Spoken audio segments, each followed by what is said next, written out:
Dhaka Sylhet ৬ lane প্রকল্পের ঠিক শাহবাজপুর তিতাস নদী পার হলেই দেখা মিলবে বিশাল একটি হাওর। যদিও কাগজে কলমে এটি হাওর নয়, তবে বর্ষাকালে এখানে হাওরের রূপ ধারণ করে।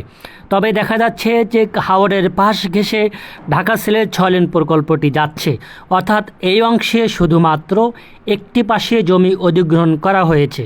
যেহেতু সড়ক থেকে এই হাওরের উচ্চতা বা গভীরতা অনেকটাই বেশি, যার ফলে অনেক বালু মাটির প্রয়োজন হচ্ছে।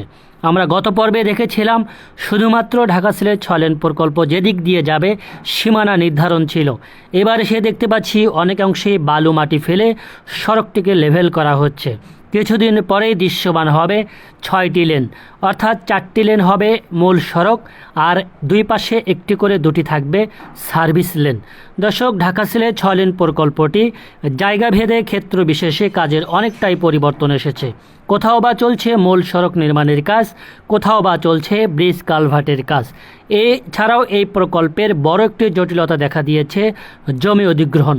জমি অধিগ্রহণ বলা যাচ্ছে বা শোনা যাচ্ছে যে এলাকাবাসী কিছু কিছু জায়গায় তারা কৃত্রিম সংকট তৈরি করেছে অধিক মূল্য পাওয়ার আশায়, যার ফলে সরকারের পক্ষ থেকে জমি অধিগ্রহণের কাজটি সম্পন্ন করা অনেকটাই কষ্টসাধ্য হয়ে যাচ্ছে। এছাড়াও সরকারের পক্ষ থেকে বলা হচ্ছে 2026 সালের জুনের মধ্যে জমি অধিগ্রহণের কাজটি শেষ করবে, তারপরে শুরু হবে একযোগে নির্মাণ কাজ। এই কৃত্রিম জটিলতার কারণে অনেকটাই কিন্তু পিছিয়ে যাচ্ছে এই প্রকল্প। আমি আশা করব যারা এলাকাবাসী রয়েছেন সবাই যেন সার্বিক সহযোগিতা করা হয় সরকারকে, তাতে সড়কটি এবং এই এক্সপ্রেসওয়েটি দ্রুত কাজ সম্পন্ন করা সম্ভব হবে।